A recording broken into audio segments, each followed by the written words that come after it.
Live from Arkansas' streaming news leader, this is THV 11 Morning News at 7 on THV 11 Plus.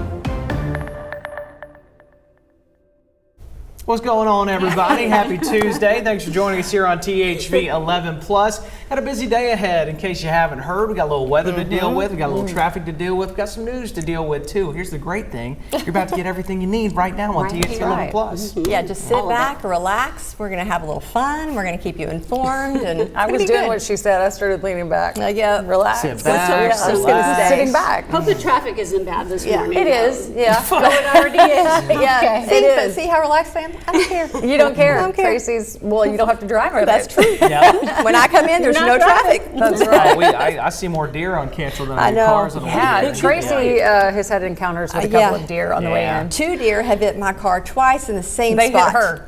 Yes. Did you hit the deer or did the deer hit your They car? ran out in my road. That's right. So You got your hunting license? Or I need it. My goodness. Call it game and fish. I now go that road, that little area, about 10 miles an hour every morning because Be safe. Yeah, it's It's just what you have to know. Growing up in Clinton, I mean, I would look for the lights, I their know. eyes, when they Yes. glow. And when I was driving, watching, but they were sneaky. Anywhere in rural Arkansas. I don't know what I was Cleveland gonna County do. where Yeah. my folks lived. Yeah, it was like there they are. You gotta go slow. Yeah, you do. You have to your be own aware. That's for sure. Well, as far as traffic goes this morning, I don't think it's deer that we're dealing with. It's other vehicles. Can I get a drive time to the taxidermy? I'm just kidding. Yeah, right. I'll let you know. So right now we're dealing with an accident on 30 East. This has been an issue for quite some time this morning. They're trying to get this clear. It's not really causing any impacts to our drive in from Saline County, but you can see that it's just something you need to be aware of. I-30 eastbound around mile marker 114 in Benton. It is off to the right shoulder. All the way up here, I-57 southbound, mile marker 11. There is an accident. It's causing some delays on I-57 southbound. This is close to some construction, so be aware of that just before you get to Jacksonville. And then an accident causing some major delays on I-530 northbound. This is around mile marker 6. It's impacting the left lane and left shoulder, moving at just 9 miles per hour. You can see how slowly it is going. This is that accident there on 530 northbound. So looks like it is off to the right and left shoulder. They have emergency vehicles, and that could impact the drive times coming in. So this is what we're seeing right now if you're coming from Conway, Benton, or Cabot. We'll get an update on those accidents coming up. Tracy? Well, taking a look outside this morning, we are seeing a few clouds, a little fog out there as well. Isn't that a pretty shot in the Arkansas River there? But you can also see a little bit of that beautiful sunrise there. So a little fog, but I was just taking a look at our visibility here and not seeing too many impacts just yet. But Clinton, we're going to have to make sure you're being extra careful this morning. Searcy down to 1.5 miles. Central Arkansas not impacted just yet, but I bet there's some patchy fog out there. And again, Arkadelphia seems like every day. Tuesday and Wednesday, we do have this weather impact alert. It begins at 1 o'clock this afternoon through 10 a.m. tomorrow morning. We're going to see some strong to severe storms, damaging wind, hail, and tornado is possible. I think that'll stay mostly in the northwest Arkansas portion of the state, but we'll time all that out for you. But just making sure you're staying informed and alert, especially with this being in the overnight hours. So have a plan, download that THV 11 app, and we'll be streaming through the evening as well, letting you know as the storms approach. And if they get a bit severe as well, we'll walk you all through it. Tracy, thank you. This morning, the White House facing backlash over its warning about acetaminophen, the pain reliever found in Tylenol. That warning states that pregnant women should avoid taking the medication due to what the White House claims is a link to autism in children. But the medical community is pushing back, saying years of research and science doesn't support such a claim. Critics call the guidance misleading and harmful, especially since no study has confirmed a connection. CBS's Bradley Blackburn breaks down the debate.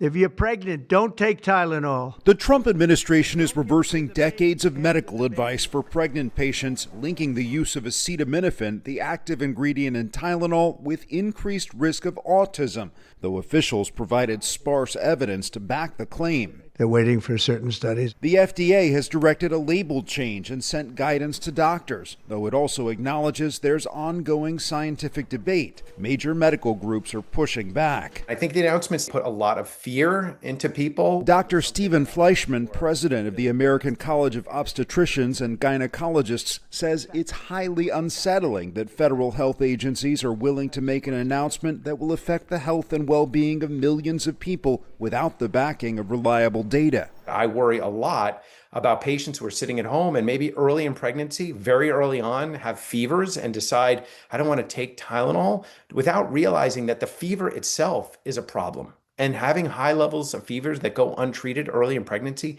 can lead to CNS abnormalities. Acetaminophen is the only over-the-counter drug approved to treat fevers during pregnancy. The announcement sent shares for Tylenol's parent company, Kenvue, plunging Monday. Kenvue says acetaminophen is one of the most studied medications in history, and it continues to believe it does not cause autism. Bradley Blackburn, CBS News, New York. Both the president and medical groups agree on one thing. The safest step for pregnant women with questions about medications is to speak with their own doctor. As President Trump makes headlines nationwide for those claims linking autism and the use of Tylenol during pregnancy, the statement is also raising questions for parents here in Arkansas. We reached out to local experts and a mom whose child is on the autism spectrum to get their take. And THV 11's Tamer Knight joins us now with their response. Good morning, Tamer. Well, good morning, Karen and Hayden. Here in Arkansas, experts say there's no proven link between pain medications and autism, but the ongoing conversation is still stirring up confusion and concern for parents. According to the CDC, autism spectrum disorder, or ASD, is a developmental disability. In 2022, about 3% of 8-year-olds in Arkansas were diagnosed. Dr. Sabine Falls is a clinical psychologist at Pediatrics Plus, where she spent more than 30 years assessing autism and says the causes are still not fully understood. Plus, Nicole Patterson's 5-year-old son is also on the spectrum, and Patterson says she didn't take Tylenol during her pregnancy, but the talk of a possible connection still weighs on her heart. In general, we really don't know.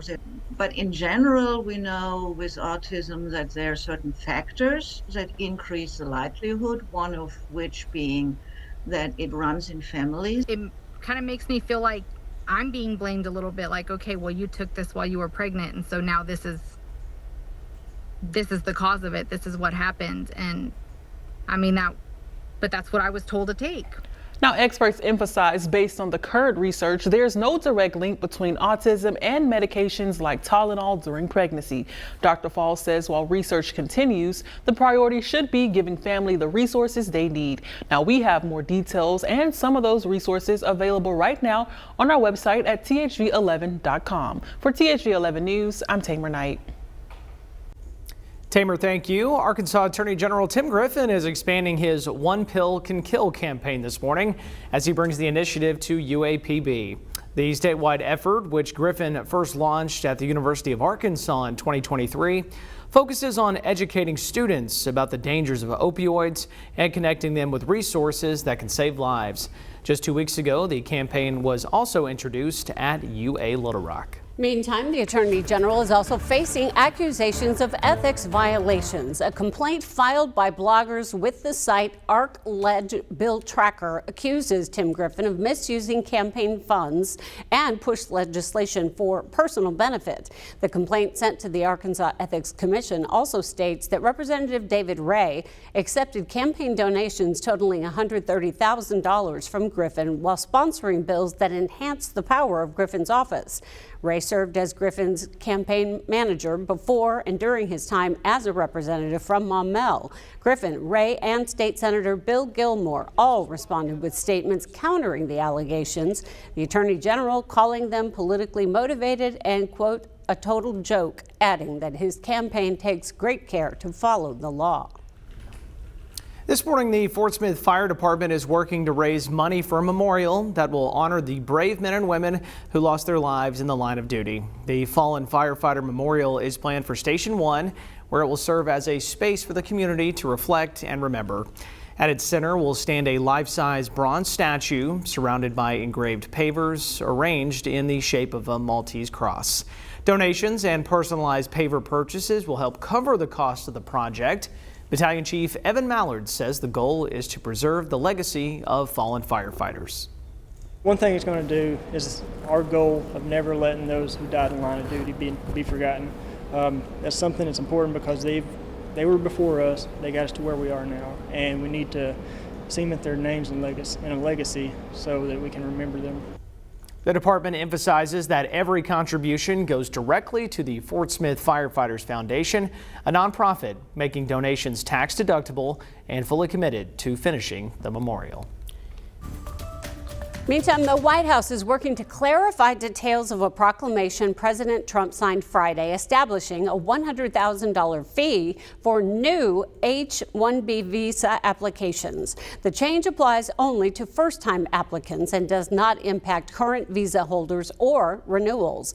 Prior fees ranged from $2,000 to $5,000. Companies that depend on skilled foreign workers are voicing concerns about how the increase will affect their business.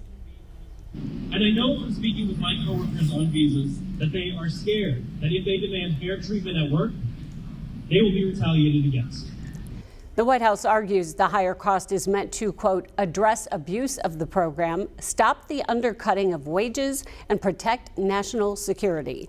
The new rule is set to remain in effect for 1 year, though it could be extended. An investigation is now underway in Oklahoma after a tiger killed its handler during a weekend performance. It happened at the Growler Pines Tiger Preserve in Hugo, and authorities have since identified the handler as 37-year-old Ryan Easley. Investigators say a large tiger attacked him in front of dozens of people during a big cat show. Sheriff Terry Park called it, quote, freak accident. Everybody loved the place, loved the Tigers, loved the family that put this on, and it was just a freak accident that made this tiger attack the handler that has been with this particular tiger since it was a cub. Our prayers go out to the family and to the people that were there in attendance at that show. The Oklahoma Department of Wildlife, which issued the permit for the tiger, is now reviewing what happens next. The preserve remains closed to the public until further notice.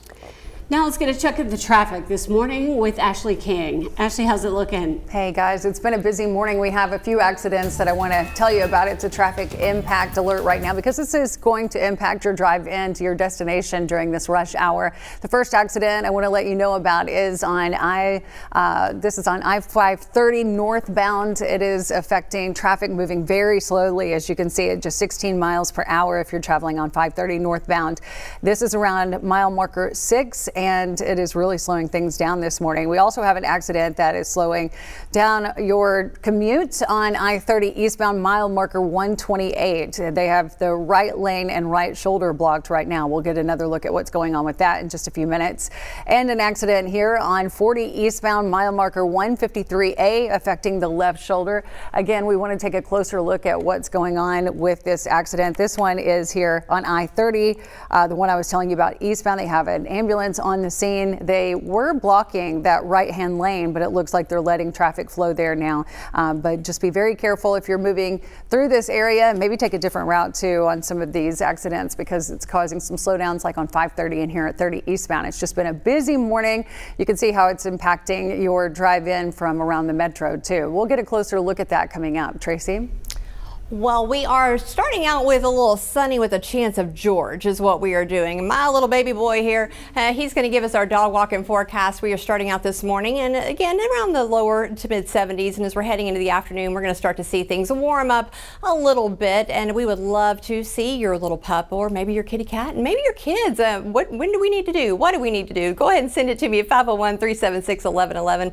We love to feature everyone. Here is the timing for those storms today. George says, don't walk around 7 p.m. tonight. That is what we are talking about because we're going to start to see that pushing into central Arkansas and again into the southeastern corner of the state as well. Some of these could be strong to severe, and that is why we do have this weather impact alert for 1 o'clock this afternoon through 10 a.m. tomorrow, where we could see those strong storms, but those temperatures start to go down just a little bit, and we're finally going to start to wake up in those 60s in the morning. But we do have some conditions to talk about with flooding. Remember all of that rain on Interstate 40 yesterday? We're going to talk more about that here in just a few minutes and what you can expect as we're heading into the evening hours.